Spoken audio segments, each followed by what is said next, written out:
Hey there folks, in this video should be a quick one. We are going to do a quick little recap of what we've been discussing in Unit 4 dealing with polynomial functions. So remember, Unit 4 we were talking about polynomial functions, their end behaviors, increasing, decreasing, factoring to find solutions and x-intercepts, how many solutions could be expected, so on and so forth. So within this review, there's just 4 problems that we're going to kind of discuss, and this is really going to tie in the whole concept of how we could find x-intercepts or solutions to polynomial functions. So we'll also discuss how we know how many to expect and things like that. Also, you'll notice very quickly that this is not going to be my handwriting, so I've stolen this document from Miss Thestu. Thank you, Miss Thestu, for having lovely handwriting. Just felt the need to say that. All right, so let's get started. Number 1, we've got a polynomial function raised to the 3rd power. So that tells me I'm expecting 3 total answers. Whenever we're trying to solve this, we prefer if things are set equal to 0. This is not set equal to 0, so let's scooch that 16 to the other side. Now, normally, we like to see, maybe if we have one of the solutions to kickstart our process, we could divide it out. They don't do that. So I've got a factor. Bummer. Well, I'm noticing that this is 1, 2, 3, 4 terms, so I could factor by grouping here. Remember, when we factor by grouping, you just kind of partner up the first 2 terms, partner up the second set of 2 terms, and factor out the GCFs from within each one of those. As soon as you do that, you'll know whether or not you're doing it correctly, because the stuff inside the parentheses should match if it is factorable by grouping. So from here, we will take out that x plus 2 common factor, and we're left with x squared minus 8 times x plus 2. So our 3 answers that we're expecting, 2 of them will come from this factor, 1 of them will come over here. Now I'm looking at this and I see x squared minus a number. In my head, I'm immediately going to, all right, I really want to use difference of squares, where we have conjugate pairs, x plus and x minus. The only issue is 8's not a perfect square. I can't take the square root of 8. Bummer. So difference of squares is out. I'm going to have to use a difference solving method.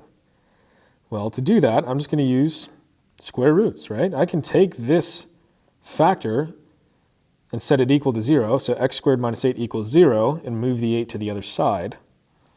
When I do that, my 3 solutions that I'll get are the positive and negative square root of 8, that comes from right here, and then negative 2 came from this linear factor over here.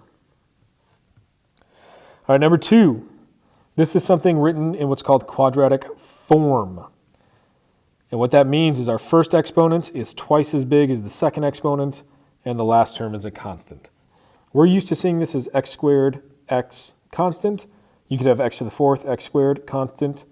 You could have x to the 6th, x to the 3rd, constant. You could have x to the 28th, x to the 14th, constant, whatever. So we're basically going to treat this as if it said x squared minus 2x minus 8. That's going to be the factor style we're going to deal with. But when we get our factor pairs, instead of x plus or x minus something, it's going to be an x squared plus or minus something. So that's the general process here. When we do that, we're going to get x squared plus 2 and x squared minus 4. So these are numbers that multiply to be negative 8, but they add up to be negative 2 in the middle. I'm expecting 4 answers total. I'll get 2 from this first factor, 2 from the second factor. Those exponents, the degrees, are telling me how many to expect. Just like we did on number 1, we can use the square root property. So we can set each one of these individual factors equal to 0, right, and move the linear term over to the other side, or the constant term to the other side. So in this case, if I did x squared plus 2 equals 0, I'd move 2 to the other side, square root each side, move the 4 to the other side, square root both sides. And I'm noticing also, hey, we've got a negative sign underneath the radical.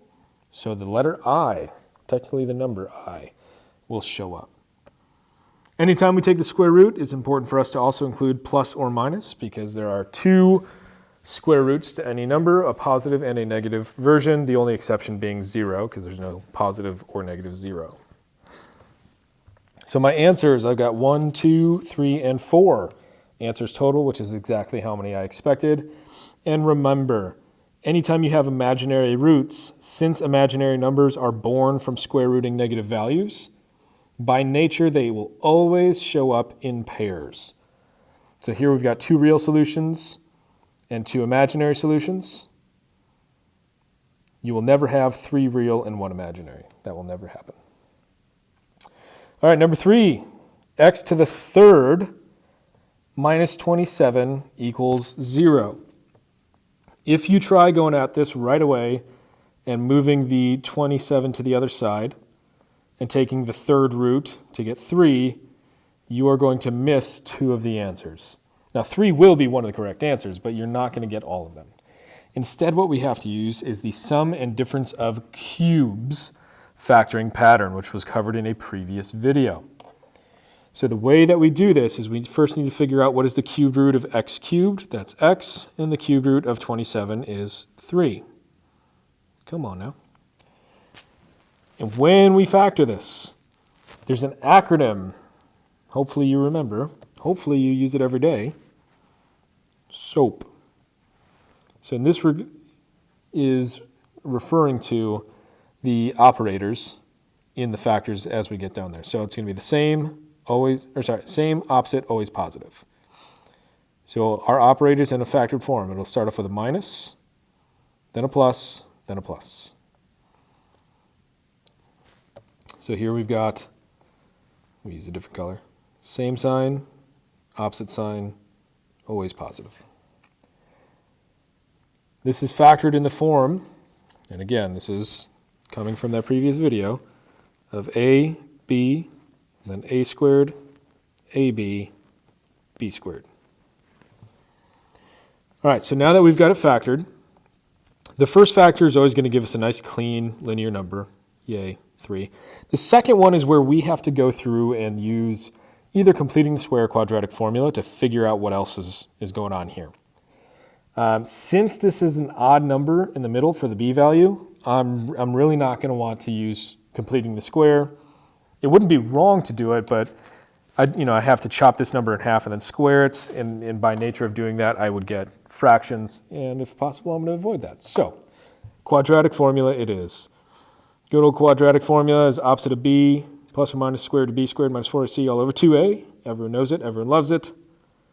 Plug in your a, b, c values, simplify as best you can. And if you have a negative underneath your radical, that manifests as an I. This equation was expecting 3 answers. I've got 1, 2, and 3 listed out. My imaginary roots show up in pairs as expected. Number 4. All right, we have a cubic. I'm expecting 3 answers total. There's only 3 terms, so typically I want to do a quadratic trinomial style of factoring. So what adds up to be 2x, multiplies to be 2x, what adds up to 5, but I'm not really used to seeing that with cubics. That's kind of weird. With cubics, I normally see 4 terms, right?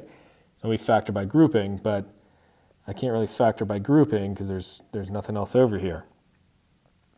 Well, I'll go back to old school. Very first thing we talk about when factoring is always look for a GCF first. So if there's a greatest common factor, I'm going to want to yank that out. Well, this one does have a greatest common factor of x. And as soon as that x gets pulled out, well, now I've got 3x squared minus 5x minus 2. This is unit 3 style of factoring, right? This is just quadratic trinomial. So with that x chilling out front, I know my parentheses chunks have to start off with a 3x and an x to make a 3x squared. These values here have to be factors of a 2. Fortunately, 2 is prime. So it's either a 2 here and a 1 here, or 1 here and a 2 here. Then we'd have to toy around with the pluses and minuses to make it FOIL or distribute out. Right? If I did the outer and inner terms, I want to get that sum of the products being negative 5x. So once we have it factored, we will solve, and I'm seeing x show up 1, 2, 3 times. That would give me 3 answers, just like I want. We'd get 0, 1/3, and 2. Just as a reminder, anytime you have a factor where there's a coefficient on the x, so in this case at 3x plus 1, you could set it equal to 0, right? Subtract the 1 to the other side, then divide out the 3 to get negative 1/3. Totally fine, nothing wrong with that. Your other option is using that little shortcut, the opposite of the constant divided by this coefficient. So the opposite of the second number divided by the first. Quick way to do that. All right, that is all for this video. Hopefully this made some semblance of sense. You know the drill. If at any point you have any questions, please do not hesitate to reach out and ask. And as always, folks, good luck, have fun, be safe, roll tide.